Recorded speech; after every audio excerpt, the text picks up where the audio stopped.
Good morning, boys and girls. Welcome to another lesson. It's Friday. It's a great day. We're nearly to the weekend, and I hope you're ready to get those fine motors going because we're going to do two activities in this lesson. Now, we have been practicing curved lines when we're cutting.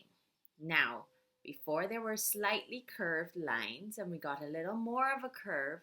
And now today we're going to do an even bigger curve using these lines. Now, before we do that, we need to go through our scissor safety. So when we walk around with our scissors, we always have to remember that we need to protect ourselves and we need to protect anybody that might be around us.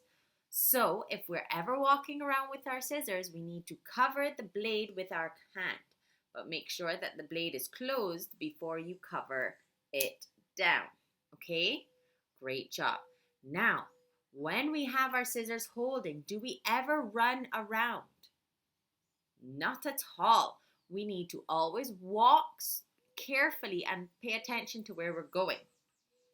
Great job. Now, when we're about to cut, we are going to put our fingers into the scissors like we always do.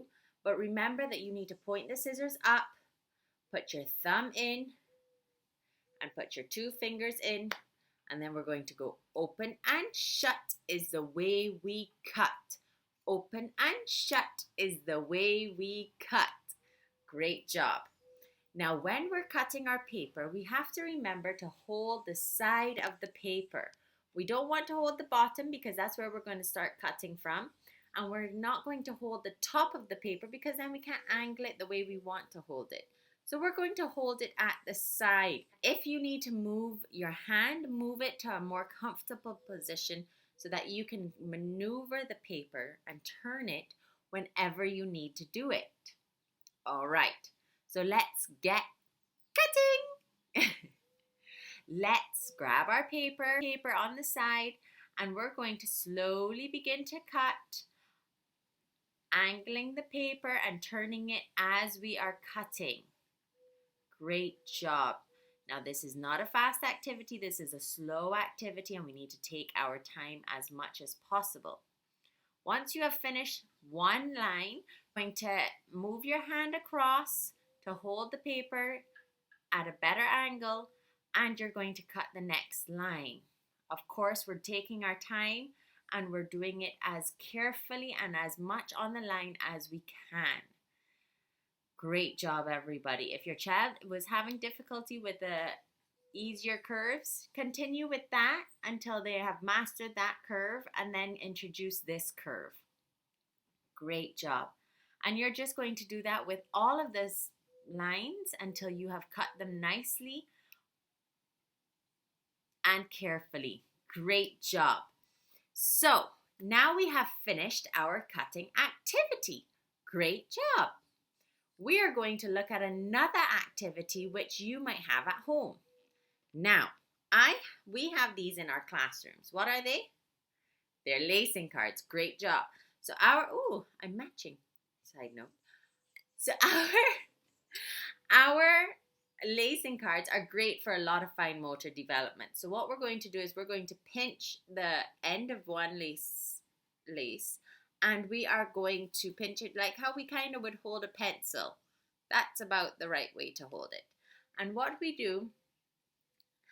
I teach them is you're always looking at where the lace has come from. So if the lace is coming out of that side, we're looking at it. And when we're looking at it, we're going to find the next hole. So I know the next hole is this one. So I'm going to push it through and grab it on the other side and pull the lace all the way through. Once it's stopped pulling, I can turn it now to see where it's coming from, and it's coming from that side. So I can find the next hole.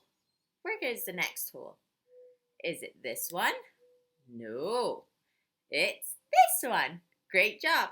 So I will push that through using the same tripod grip and pull all the way through until it's finished.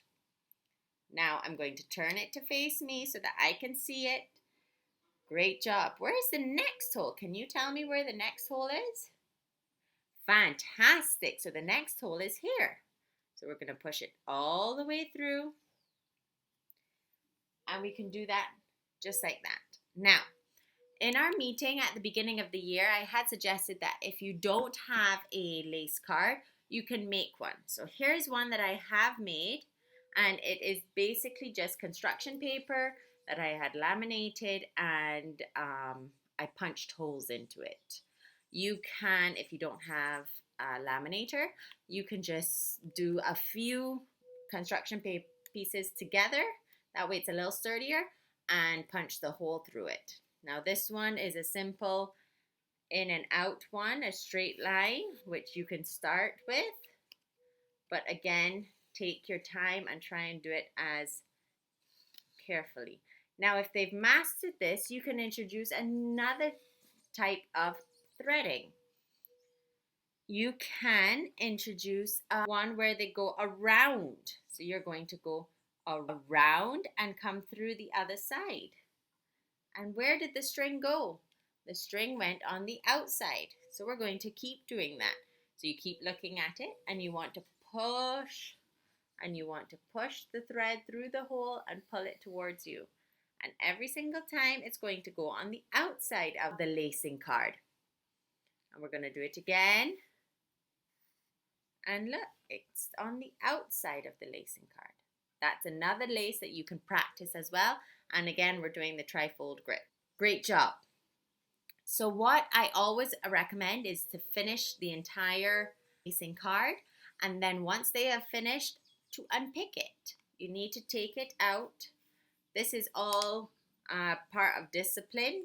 You know, once you start something, you finish it. Once you have completed it, you need to take it apart and keep it in a nice, tidy, organized manner. So they always need to undo it and leave it ready for the next time. All right, great job. So that's another fine motor activity which you can do at home. Of course, if you don't have a lacing card, you can make one just like how I have made one before. I hope to see some beautiful videos of you doing your lacing activities and your cutting activities. And I hope I have not given you too much work, but I hope you had some fun while doing it. And I can't wait to see you next week for Monday's class. Bye!